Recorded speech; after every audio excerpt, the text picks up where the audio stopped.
Hello everyone, मेरा नाम है। कैसे आप सब? आई होप सो आप बिल्कुल ठीक होंगे, मजे में होंगे। आज वीडियो हम देखने वाले जिसमें हम देखेंगे कि भाई फट्टू Pakistani PM celebrating Indian defeat. मतलब भाई पाकिस्तान की नजर में इंडिया हार गया, इंडिया की नजर में पाकिस्तान हार गया। अब क्या रियलिटी है इस वीडियो में देखेंगे, मजा आएगा। उससे पहले चैनल को सब्सक्राइब लाइक शेयर जरूर कर देना। देखते हैं आज वीडियो। चलिए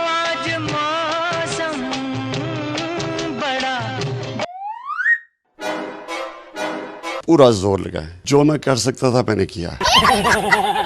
समझ तो गए होगे दोनों में क्या कनेक्शन है। एक सिरे का ठरकी है और दूसरा ठरकीपन का ताजा ताजा शिकार। पाकिस्तान başbakan हर मोर्चे पर पाकिस्तान के साथ खड़े होंगे। अजरबैजान और टर्की का पोस्टमार्टम करते हैं, लेकिन पहले पाकिस्तान। डेफिनेटली झूठ और सच का बेसिक फर्क ये होता है कि झूठ को याद रखना पड़ता है कि पिछली बार क्या बात कही थी। पोर की झूठ बोलने में तो माहिर हैं, लेकिन याद रखने में कच्चे हैं। अगली बार ड्रोन से इनके लिए च्यवनप्राश के डब्बे भी गिराने होंगे। Buy one get one free. Shahbaz Sharif ने किराना हिल्स पर भारतीय मिसाइल ने जो कत्थकली की, उसका राज तो खोला ही खोला। एक नूर खान एयरपोर्ट पे गिरा है और कुछ और दूसरे इलाकों में गिरे हैं। और अब ये भी बता दिया कि पूरी दुनिया में जहां जहां टेररिज्म होता है, इन्हीं का किया धरा होता है। सुनिए, कौन रात के अंधेरे में और रानी बीच में मत बोल। रात के अंधेरे में तेरा तो कोई नाड़ा खोल लेगा। ठरकीपन और गेपन कितना है पाकिस्तान में, तुझे तो पता ही होगा।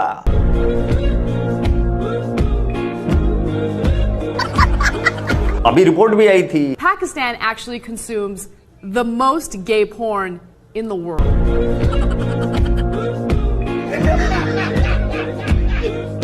सब क्या देखना पड़ रहा है। अजरबैजान मत जाइयो। अकेली रिपोर्ट ही नहीं, सबूत भी देखे हमने। कुछ मुंह में घुसेड़ा, उसके बाद गले को उधेड़ के नाक से बाहर निकाला, उसके बाद मेरी बत्ती गुल हो गई। हाँ तो सुनिए, ये बर्बाद शरीफ क्या कह रहे हैं। Imagine if our brave armed forces, our soldiers, our officers had not engaged them, these terrorists would be roaming around in the streets of various parts of the world. कह रहा है कि अगर पाकिस्तान की फोर्सेस, पाकिस्तान आर्म्ड फोर्सेस, हाँ armed forces अगर नहीं होती तो टेररिस्ट दुनिया की गली गली में घूम रहे होते। पूरी दुनिया को पाकिस्तान का धन्यवाद कहना चाहिए इन्हें कंट्रोल में रखने के लिए। The world has to acknowledge. वाह, टेररिज्म का शिकार पाकिस्तान अचानक से टेररिज्म का कंट्रोलर बन गया। 10 दिन पहले तक ये इन्वेस्टिगेशन की बात कर रहा था, लेकिन भूल गया। Pakistan is open to participate in any neutral, credible investigation. आप डाबर च्यवनप्राश नहीं खाते? कुछ इंडियन यूट्यूबर्स को लेकर भी बात करनी है, लेकिन पहले इसी का नंबर लगा रहने देते हैं। सही। इसने ये भी बता दिया कि पाकिस्तान किस कदर तड़प रहा था सीज फायर की कर्णप्रिय खबर सुनने के लिए। सुबह का वक्त था, सुबह मैं फजर के बाद मैं स्विमिंग करता हूँ। तो मैं एहतियातन अपना सिक्योर फोन साथ ले गया। As luck would have it, वो घंटी बजी। जनरल आसिम मुनीर लाइन पर थे। कह लेंगे कि वजीर आजम, हमने बड़ा भरपूर उनको जवाब दिया है और अब हमें सीज फायर करने की दरखास्त आ रही है। इससे बड़ी और इज्जत की क्या बात हो सकती है। आपने दुश्मन को एक भरपूर थप्पड़ मारा है, उसका सर चकरा गया, अब वो सीज फायर पर मजबूर है। जब भारत पाकिस्तान को पेल रहा था, ये झोंपड़ी वाला पानी में खेल रहा था, स्विमिंग पूल में कूल हो रहा था। ये देखो, इसके भाषण में साफ झलकता है कि ये जो शेर बनने की कोशिश कर रहा है ना, सब नाटक है। बकरी तो देख, बात बता, अगर पाकिस्तान इतनी ही तगड़ी पोजीशन में था तो सिक्योर फोन लेकर इंतजार क्यों कर रहा था कि कोई भी खबर आई तो बता देना। As luck would have it, वो घंटी बजी। नहीं कोई टॉस हो रहा था क्या, जो मुनीर ने खबर दे दी कि भाईजान टॉस जीत गए हैं। तो पीएमएस साले डी के बॉस, तेरे एक एक शब्द को कंपाइल किया जाएगा। स्टोरी बना तो कोई ढंग की तो बना। ठीक है, हम पाकिस्तानी एंकर्स की तरफ बढ़े, उससे पहले इंडियन यूट्यूबर्स की बात कर लेते हैं। पहलगाम हुआ तो सबको पता था, सबने यही जाहिर किया कि कोई अंदर का है। हो ही नहीं सकता कि कोई अंदर का ना हो और इतना बड़ा हमला हो जाए। किसी ने भी उन टेररिस्ट को सपोर्ट किया है तो बहुत गलत चीज़ है और उसमें हम खुद रिस्पॉन्सिबल हैं। बराबर। और भी कई सारे, वो एक मनोज गया था लाहौर की गलियों में। हिंदुस्तानी पाकिस्तानी बहन बहन ये बहन की बहन बहन बहन लीक कर रही थी अंदर की खबरें। डायरेक्ट कनेक्शन थे इसके हाई कमीशन से, पाकिस्तान के हाई कमीशन से। डे के मौके पर कैसा लग रहा है? जी अच्छा लग रहा है। यहाँ पे हमें बुलाया, स्पेशल इनविटेशन था, तो इंडिया की तरफ से हम अपने आप को रिप्रेजेंट कर रहे हैं। अब लेडीज हरियाणा पुलिस निकालेगी इस बहन का कीड़ा। पाकिस्तानी एंकर्स, पाकिस्तानी यूट्यूबर्स ने तो भारत का सब कुछ तबाह कर दिया। अब भारत को जीरो से स्टार्ट करना पड़ेगा। Chandigarh weapon depot, Srinagar airbase, Rajasthan military installation, Gujarat airbase, Jalandhar airbase, Pathankot airbase, Adampur airbase defence system S-400, इस सारे सिस्टम को जो बुरे तरीके से तबाह हो चुका है, जो फ्लॉप हो चुका है, उनको रिकवर करना पड़ेगा। वो जीरो से स्टार्ट लेंगे। सीज फायर करने की दरखास्त आ रही है। लेकिन पाकिस्तान जब फिर भी नहीं माना और सीज फायर का उल्लंघन किया, तोड़ दिया, तो भारत ने पहली काउंटिंग भूलते हुए जीरो से स्टार्ट किया। नूर खान, किराना हिल्स, न जाने कितने एयरबेस उड़ा दिए। अब ये पकड़े गए हैं, इनका सारा खेल पकड़ा गया है दोनों चालाकों। भारत ने हमारे एयर बेसिस पे हमला किया, सिंध में हमला किया, पंजाब में हमला किया, जगह जगह उन्होंने हमले किए। फिर इसका नतीजा क्या निकला? कुछ नहीं किया हमने। बेटा, भारत अब भी जीरो से स्टार्ट करेगा। पहले कितने ठोके, कितने उड़ाए, कितने जलाए, कितने ऊपर पहुंचाए, इंडियन आर्मी भूल जाए। जीरो से स्टार्ट लेंगे। जीरो से स्टार्ट लो। बकरी छोड़ो, एनालिसिस करना और बकवास करने में फर्क होता है। एनालिसिस डेटा ड्रिवन होता है। किधर है डेटा? डेटा किधर है? हमें नहीं पता। पाकिस्तान ने जो मिसाइल हमले किए हैं उससे तो हिंदुस्तान को कुछ भी नहीं हुआ। यानी हिंदुस्तान ने जो मिसाइल स्ट्राइक्स की हैं पाकिस्तान के अंदर, दो तीन किस्म के उन्होंने मिसाइल्स यूज़ किए। आपको पता है पहले उन्होंने मेरा ख्याल स्कैल्प यूज़ किए जो फ्रेंच टाइप के थे, जो एयर टू ग्राउंड थे, जिसमें उन्होंने 24 मुकामात को हिट किया आज़ाद कश्मीर में, पाकिस्तान में, बहावलपुर के अंदर, मुरीदके में। और वो सारे जो हैं जिन जिन बिल्डिंग्स पे उनको जाके लगना था, स्कैल्प एक्यूरेटली जाके उन्होंने हिट किया और हम कुछ भी नहीं रोक सके। और पाकिस्तान ने किसी किस्म के सैटेलाइट इमेजेस नहीं दिखाए, जबकि हिंदुस्तान की आर्मी एयरफोर्स वाला ने अपनी ब्रीफिंग्स में वो सैटेलाइट इमेजेस दिखाए। हम एयरपोर्ट के पहले के इमेज और बाद के इमेज हैं 12-13 मई के, और उधम एयरपोर्ट को किसी किस्म का कोई नुकसान उसके रनवे को नहीं पहुंचा। अब इसका क्या मतलब है? इसका मतलब है कि पाकिस्तान ने जो मिसाइल मारे हैं उनका इम्पैक्ट नहीं हुआ, वो एक्यूरेट भी नहीं होंगे। और ये कंप्लेन पहले भी थी कि मिसाइल हमारे एक्यूरेट नहीं है। अब ये वो बेसिकली सच है जिसको बोलने पे यहाँ पे हमारे यहाँ पर साइबर क्राइम के इल्ज़ाम जो है लग जाते हैं। इसकी बॉटम लाइन क्या है सारे एनालिसिस? इसकी बॉटम लाइन ये है कि मैं खुद भी इसको मैं देख रहा हूँ कि अगर ये जिस किस्म की एक्यूरेट स्ट्राइक्स उन्होंने की हैं हमारे एयर स्ट्रिप्स पे, अगर 48 घंटे तक और वो ये स्ट्राइक्स हर 6-8 घंटे के बाद करते रहते तो शमशान बना देते पाकिस्तान।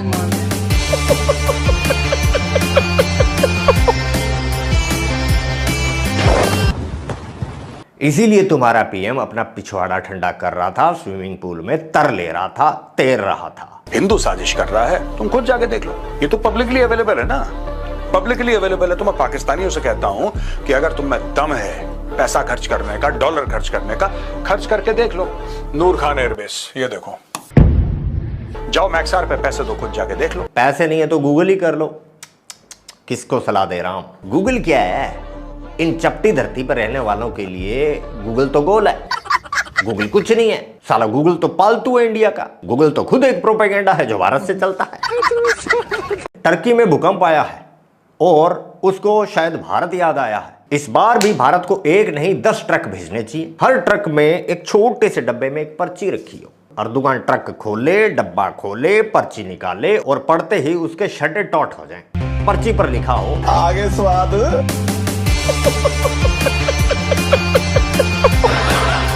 अब कुछ मानवता की मशाल जलाने भी आ जाएंगे कमेंट सेक्शन में। फालतू टाइम नहीं है। इन मानवता के मसालों को एडवांस में रिप्लाई। राक्षस के साथ राक्षस जैसा व्यवहार करना चाहिए। कर्ण का चक्का फंस गया था युद्ध के मैदान में, अर्जुन रुक गए थे। कर्ण ने मानवता की दुहाई दिया था अर्जुन के सामने और कहा था कि हे अर्जुन, तुम्हें दिख नहीं रहा है कि मेरा रथ का पहिया फंसा हुआ है और मैं हथियार भी मेरे साथ नहीं है, क्या तुम्हारे में मानवता नहीं है? तो कृष्ण भगवान ने कहा था जब द्रौपदी के कपड़े उतारे जा रहे थे तो तुम्हारी मानवता मर गई थी। पहलगांव में जो हुआ था ना, वो द्रौपदी हरण ही था। राक्षस के साथ राक्षस जैसा व्यवहार करना चाहिए। कर्ण जैसे महाबली को नहीं बख्शा भगवान श्री कृष्ण ने, तो ये टर्की कौन से खेत की मूली है? ये तो सरेआम टेरर को फंड कर रहा है, सीना चौड़ा करके सपोर्ट कर रहा है पाकिस्तान को। इसको ठोकना तो बनता है। Lovely Professional University has a relationship with 6 of the universities in these 2 countries, Turkey and Azerbaijan, by way of MOUs and other kind of understanding.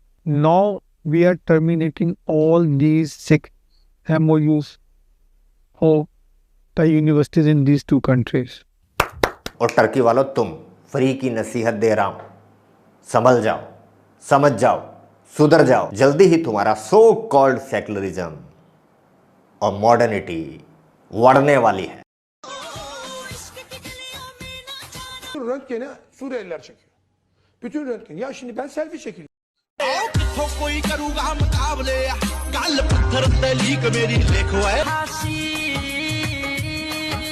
बड़ी जल्दी तुम्हारे कपड़े हराम, डांस हराम, गाना हराम, जीना हराम होने वाला है. इन्हें पाकिस्तानी कहते हैं, जहां भी जाते हैं सब बर्बाद कर देते हैं. पाकिस्तान başbakan. याद रखना वे अधूरी गान, पाकिस्तान के जो साथ खड़ा होगा वो पाकिस्तान के साथ पड़ा होगा. ये थी आज की वीडियो. यार देखा ही कि पाकिस्तान का जिसने भी साथ दिया उसने मुंह की ही हमेशा खाई है. अब देखें टर्की ने, अजरबैजान ने और अमेरिका तक का भाई इलाज कर दिया है इंडिया ने पकड़ के. उनसे जो F414 खरीदने वाले थे उसकी भी जो डील है वो कैंसिल होने की बातें नजर आ रही हैं. और जो टर्की और अजरबैजान के साथ जो ट्रेड थी उसको बंद करने का बोला जा रहा है, क्योंकि उन्होंने साफ साफ बोला था कि हम पाकिस्तान के साथ खड़े हुए हैं. तो इस वजह से उनके साथ ट्रेड बंद कर दी जाएगी, तो फिर वो खुद ही घुटनों पे आ जाएंगे. इसी तरह से बांग्लादेश के साथ भी किया गया. जब उनको किया गया, ट्रेड बंद की गई, तो फिर वो भी घुटनों पे आ गए थे. अब माल जहां से आता हो, जब वो चीज आना बंद हो जाए ना, तो फिर इंसान खुद ही घुटनों पे आ जाता है. तो यही चीज अब इन दोनों के साथ भी होने वाली है. और पाकिस्तान ने डिक्लेयर कर दिया भाई हम ये जो वार है ना, हम जीत गए, हम जीत गए, हम जीत गए. और इंडिया का कहना है कि भाई पाकिस्तान को पूरी दुनिया में जलील किया गया है, हर जगह पे उन्होंने मुंह की खाई है. और घुटने टेक के वो अमेरिका के कदमों में गया, इंडिया को फोन किया कि भाई ये जंग रुकवा दो वरना हमारा कंट्री जो है ना वो खत्म हो जाएगा. और पाकिस्तान के खुद एक यूट्यूबर वो बोल रहे हैं कि भाई अगर ये ना बंद होती जंग तो फिर हमारा हाल बहुत ज्यादा बुरा हो जाना. तो चलो अच्छा हुआ जो जंग है वो बंद होगी और हर कोई अपने घर में सुरक्षित बैठा, वरना जंग चलती रहती तो कुछ नहीं था बचना कसम से. यही थी आज की वीडियो. क्या बोलना चाहेंगे बताइएगा. फिर मिलता है एक और वीडियो में. Thank you.